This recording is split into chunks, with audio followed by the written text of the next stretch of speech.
Bienvenidos a la hora de la merienda, este espacio dedicado a la literatura infantil y juvenil, donde invitamos a un autor o una autora para hablar de sus libros y de literatura, que es lo que más nos gusta en este programa.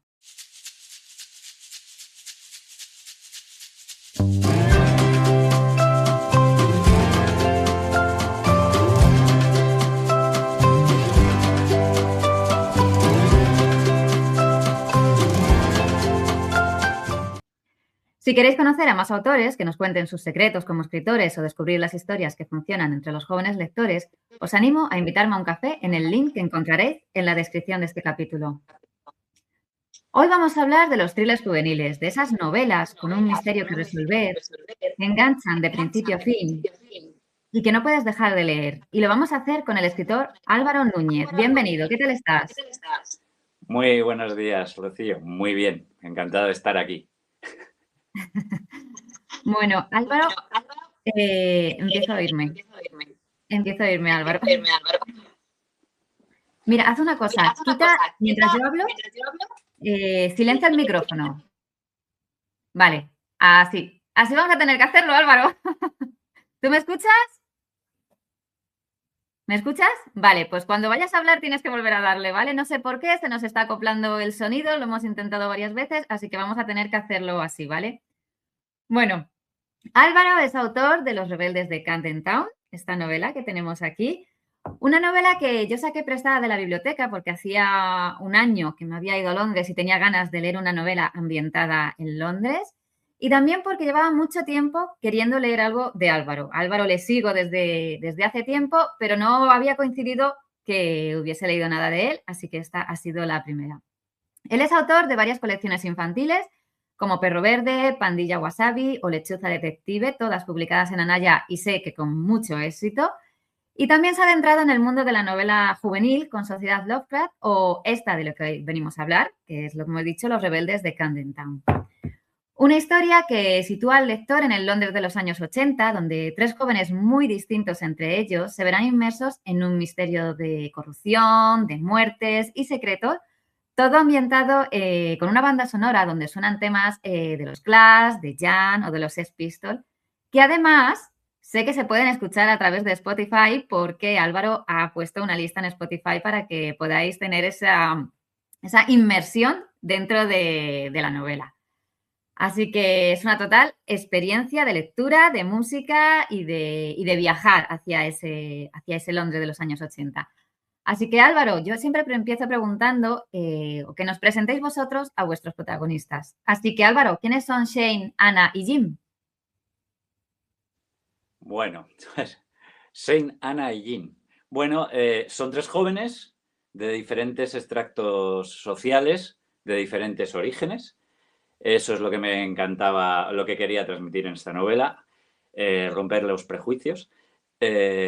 Y Shane es un chaval irlandés que se queda sin padres, no lo desvelo porque es el comienzo de la novela, no hago spoilers, y tiene que viajar a Londres, se hace cargo su tío, un tío totalmente desconocido, y llega a la gran ciudad, con lo que supone la tristeza del duelo, la nueva ciudad y el comienzo de una nueva vida, también en nueva vida escolar en un colegio privado elitista.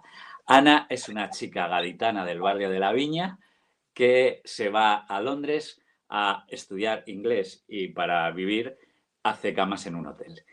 Y Jim es el hijo de un ministro del gobierno de la Thatcher, con lo que supone eso. Estamos hablando de un chaval de clase alta, pero con muchas inquietudes musicales en esa época de los años 80. Estos tres personajes, de una manera u otra, se van a ver envueltos en un thriller, efectivamente, en una aventura, y esos prejuicios van a saltar por los aires y se van a convertir en amigos. De eso trata Camden Town. Vale, ¿qué era el sonido? Vale. Perdonar todos, pero es que no sabemos por qué hoy está así. Bueno, Alba nos ha presentado a los tres personajes principales, pero el escenario por donde transcurre la historia también no es un personaje más, digámoslo así, ¿vale? Voy a leer una parte del principio del capítulo 19, que dice: a las 10 de la mañana el mercado de Camden Town se ponía en marcha para recibir la llegada de visitantes. Era todo un espectáculo disfrutar de la coreografía con la que se montaban los puestos, el trajín con el que se desplegaban los caballetes y las mesas donde se colocaban las cajas de cartón repletas de discos, las chapas de los grupos del momento, los pósteres, los imperdibles, las muñequeras, los cinturones de cuero, las revistas de música, los fanzines, los cómics y más adelante los puestos de ropa, los burros a un lado y otro de la calle, donde se colgaban en perchas de colores camisetas chillonas, pantalones rotos, chupas de cuero y cualquier prenda de segunda mano que sirviera para ir a la moda. Álvaro, ¿por qué situar la historia en Londres y en Camden Town? Bueno, muy buena pregunta. Esta novela tiene un origen, o sea, la pensé hace 10 años y partió de El Imperio Contraataca, partió de Luke. Esta novela no se iba a llamar Los Rebeldes de Camden Town, se iba a llamar Vader, soy tu hijo, dándole la vuelta a Luke, soy tu padre, y mi idea era ¿qué pasa si tu padre es malo? Ese era el origen de la novela. Cuando yo me enteré que El Imperio Contraataca se rodó en los estudios de la BBC de Londres, aprovechando los decorados que Stanley Kubrick utilizó en 2001 de Odisea, dije, madre mía, aquí, me dio todo el años 80, bueno, años 80, Londres es el punk. Yo soy, por generación, aunque soy hermano pequeño de esos que se fueron a Londres a comprar discos cuando en Madrid no se podían comprar discos de importación, había y soy gran amante de esa época y un ferviente admirador de los Clash. Entonces, y de los Jam. Entonces dije, bueno, aquí hay novela, documentación y así partió todo. Álvaro, ¿qué se necesita tener claro a la hora de escribir un thriller juvenil? ¿Cuáles serían los elementos necesarios que se necesitan para escribir este tipo de género, ¿no? Donde tú además has entrado también un poco con la novela infantil y con la novela juvenil, ¿no?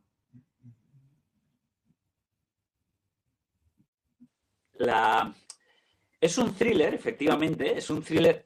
Yo creo que el thriller es la excusa para mantener al lector pegado, ¿vale?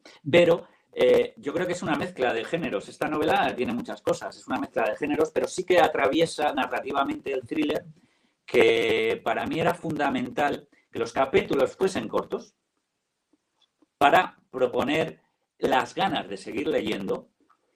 Y yo quería hacer una novela coral. Yo quería hacer una novela coral e intergeneracional. Quería hacer demasiadas cosas. No sé si lo he conseguido, pero sí quería hacer demasiadas cosas. La idea era que los jóvenes que la leyesen estuviesen pegados y tuviesen unas ganas enormes de pasar la página a ver qué ocurre. Que fuese como un puzzle que no se desvelase hasta el final. Sí, yo creo que eso lo consigues, ya te digo yo que lo consigues, por lo menos yo la he leído y yo no he parado hasta el final y me gustan esos libros en los que no puedes parar de leer y quieres seguir leyendo y quieres seguir con el siguiente capítulo, ¿no? A veces te vas a la cama y dices, bueno, voy a dejarlo en este capítulo, pero dices, va, un poquito más, que me da tiempo a más, ¿no? Y yo creo que un buen thriller tanto de adultos como de juvenil tiene eso, ¿no? Que engancha y quieres seguir leyéndolo, ¿no? ¿Por qué engancha tanto este género? Álvaro, tú que has escrito varias novelas y que yo creo que te gusta también o que te encuentras a gusto, por lo menos en tus novelas se nota, ¿por qué engancha tanto este género? Bueno, yo creo que todos tenemos, bueno, es por la curiosidad. Básicamente es la curiosidad. Y luego yo creo que para construir un buen thriller los personajes tienen que ser reales. Yo, por ejemplo, creo que estamos un poco hartos también de los thrillers. O sea, en Netflix, asesinos múltiples, cosas irreales hasta cierto punto. Y yo quería algo más pegado a la realidad. Tanto es así que la ley de la que se habla en el thriller fue real. Sí que es cierto que hay asesinatos, pero son asesinatos que tienen un porqué, que no hay un asesinato, o sea, que no hay que no hay cosas muy incomprensibles, muy raras, muy despegadas de la realidad. A mí el verdadero thriller es el que me resulta creíble. Ese que dice, no, si parecía un hombre, una persona normal, y algo que tenga sustancia y sobre todo que los personajes que discurren por la novela sean reales y sus motivaciones estén bien interiorizadas por el lector. Hay muchos personajes, pero que sepas que su evolución es comprensible. Sí, yo creo que eso se consigue y eso lo consigues y como te dices, es lo bueno de los thrillers, ¿no? Que, bueno, puede haber mucha ficción, evidentemente, dentro de la novela, pero los personajes están anclados a la realidad. Yo creo que los lectores los entienden sus motivaciones, todo lo que hacen, el camino que transcurren, ¿no? Álvaro, cuando también te propuse la entrevista, te propuse hablar un poco de la evolución de los thrillers juveniles, ¿no? Digamos que nacieron a principios del siglo XX, quizás a España llegaron más tarde. Uno de los autores que más a lo mejor ha escrito thrillers juveniles o ha tirado por ese género era Joan Manuel Gisbert. ¿Y cómo han evolucionado cómo han evolucionado esas historias, Álvaro? Tú que sobre todo escribes thriller o historias de misterio y que hablas con los chavales, porque antes de esta entrevista estábamos hablando de la gira que lleva a cabo Álvaro entre institutos y colegios. ¿Cómo ha evolucionado el thriller a lo largo de estos años? Pues si te soy sincero, no lo sé. Ahora que hablas de Joan Manuel Gisbert, yo he coincidido con Joan Manuel Gisbert hace muchos años, que hacía encuentros, ¿no? con la editorial Edelvives, y vamos en el mismo coche. Y efectivamente, Joan Manuel Gisbert es increíble cómo captaba a los chavales, seguro que lo seguía haciendo, cómo los captaba. Utilizaba mucho la ciencia ficción, muchísimo la ciencia ficción. Eran thrillers casi, pues eso, sí, muy orwellianos, efectivamente, en mucho sentido. Y ahora, yo creo que es que ahora vale todo. Bueno, vale todo. Tenemos una realidad. Hay una realidad que son las redes sociales. Las redes sociales. Si quieres tú involucrar a tu lector y que el lector se sienta identificado, tienes que partir de su realidad. Entonces ha cambiado tanto la realidad en pocos años, ¿verdad? Que para nosotros que somos un poco más mayores, y yo todavía que soy más mayor, claro, yo cuando cuento a los chavales que yo para ya hablar con un amigo, para quedar, tenía que llamar por un teléfono fijo y teníamos que ser puntuales porque no había la posibilidad de comunicarme con ellos de otra manera.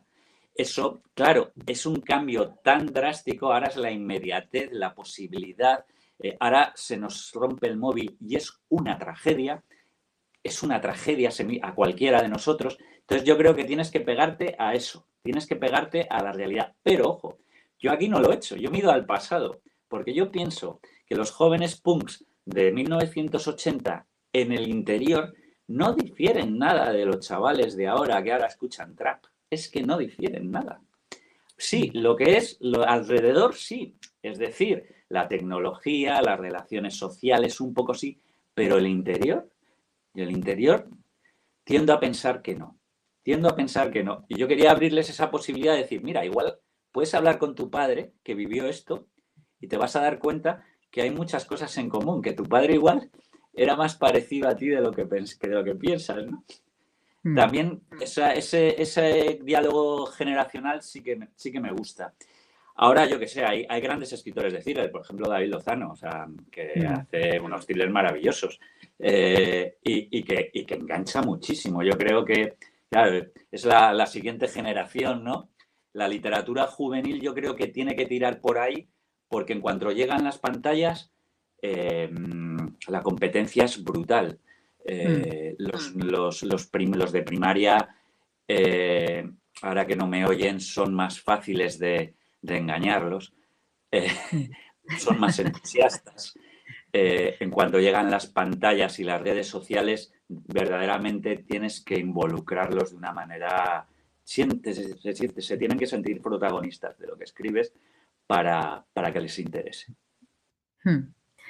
Sí, yo creo que ese es uno de los rasgos o de las características quizás de las novelas de ahora, ¿no? Porque de hecho me has contestado a la siguiente pregunta que te iba a hacer, que cómo han cambiado los lectores en estos últimos años, ¿no? El hecho de tener que captarlos antes, de la inmediatez, de que no abandonen la novela antes de que lleguen incluso antes de la mitad. Entonces yo creo que eso que vosotros que estáis con ellos y que veis más o menos cómo avanza todo, porque además es que los escritores tenéis que estar también pendientes de cómo avanza la sociedad y cómo avanzan los lectores para saber cómo engancharlos antes, ¿no? Totalmente. La primera novela que escribí juvenil, yo llevo 2 novelas juveniles, te confieso que tenía unas ganas tremendas, o sea, después de estar 11 años escribiendo para lectores hasta 10 años, yo soy muy lector y yo quería dar el salto y cada vez me pide el cuerpo hasta los adultos, o sea, que yo Los Rebeldes de Camden Town lo he escrito casi pensando en adultos, o sea, que les he tratado también de una manera muy respetuosa, o sea, les he tratado como adultos. Yo no he escrito pensando, este chaval tiene 14 años, ¿no? Yo he pensado en un adulto. Y creo que eso ellos lo ven. Creo que lo ven y lo agradecen. Creo que lo ven y lo agradecen. Pues en Sociedad Locra, por ejemplo, me acuerdo que utilicé Wattpad. Y me dieron la pista a ellos. Yo no lo conocía. Claro, si no hay ese vínculo entre ellos dos, entonces, claro, Wattpad fue una excusa maravillosa para hablar de un club de escritura creativa. En mi época nos juntábamos los frikis a hacer cómics o a escribir. Claro, ahora ellos ahora tienen una plataforma en la que van compartiendo sus escritos. Eso es maravilloso. Entonces, ellos fueron los que me dieron la pista y yo investigué.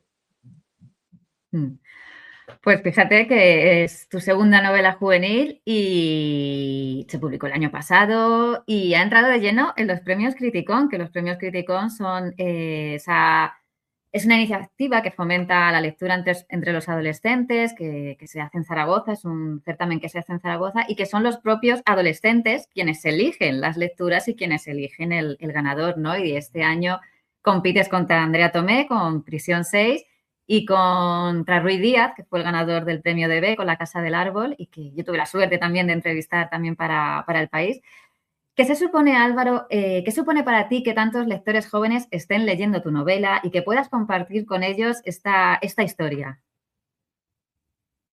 Lo del premio Criticón fue una absoluta, bueno, fue increíble cuando me puso un mensaje David Lozano, que es el organizador, ¿no? Y me parece, con Mandarache, con los premios Mandarache de Cartagena, me parecen los 2 premios, para mí, no es porque yo los tenía en mente, por eso fue la sorpresa.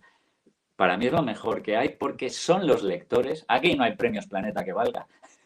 Aquí no hay, aquí son los lectores y eso sí que es bonito. O sea, para mí ya estar seleccionado me parece el premio. Sé que se lo están leyendo, ya estamos en contacto, además estamos los 3 escritores más o menos en contacto, Andrea, Rui y yo, con la organización. Y, joder, estamos deseando ponernos la cara a los 3 y disfrutar también, porque es una fiesta en realidad. 1.200 chavales van a leer nuestros 3 libros y ellos pues van a decidir el que más les ha gustado. Pero da igual, en realidad es una barbaridad, o sea, 1.200 chavales leyendo literatura juvenil, involucrándose. También el agradecimiento al ayuntamiento y a las bibliotecas municipales, que son fundamentales, la divulgación de la biblioteca. Es una fiesta verdaderamente increíble de la cultura y de la lectura. Y estos chavales, justo los chavales más complicados, los que aparecen en las pantallas y dan un poco de lado a los libros, me parece que es una labor que yo, ahora que resido en Canarias desde hace 5 años, yo la cuento muchísimo para ver si el gobierno de Canarias o alguien la coge, porque me parecería fundamental que se hiciese en muchos lugares de España. Me parece una iniciativa preciosa y sobre todo muy, muy, muy necesaria hoy en día. Sí, la verdad es que estos dos certámenes, estos dos premios son los que seguramente más fomenten la lectura entre los jóvenes, por eso, ¿no? Porque tienen que son ellos también, se sienten importantes de tener que elegir a un premio, de tener que darle el premio y que se tienen que leer las historias para dar el premio, ¿no? Y que yo creo que eso es lo mejor.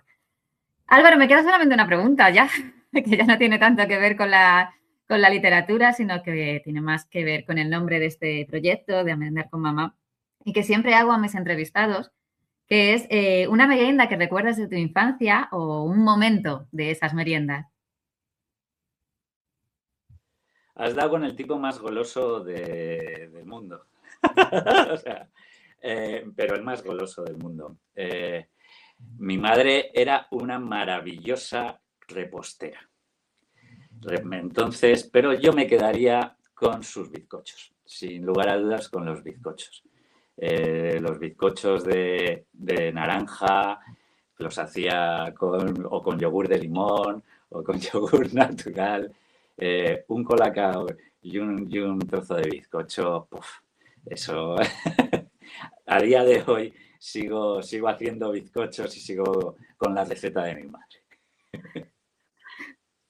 Pues Álvaro, con ese bizcocho, con ese olor que se queda cuando se hace un bizcocho y ese sabor que se nos queda también, te doy las gracias por acercarte y a merendar conmigo, con todos los oyentes que ven este programa y que luego lo oyen a través del podcast, y por contarnos los secretos de los rebeldes de Camden Town y de los thrillers juveniles y de todas las historias que te quedan por escribir y a nosotros por leer, Álvaro. Muchísimas gracias. Muchas gracias a ti, ha sido un placer. Aun con problemas técnicos de sonido que hemos tenido, la verdad es que al final hemos podido hacer esta entrevista que era lo que queríamos hacer, hablar los dos sobre esta novela y los thrillers juveniles. Gracias a todos por elegir la hora de la merienda. Mientras hacéis ejercicio, dais un paseo, realizáis cualquier otra actividad, por elegir este podcast y este programa para escuchar. Recordad que si queréis que este proyecto siga adelante, podéis invitarme a un café en el link que encontraréis en la descripción y nos vemos en la próxima merienda. Un saludo.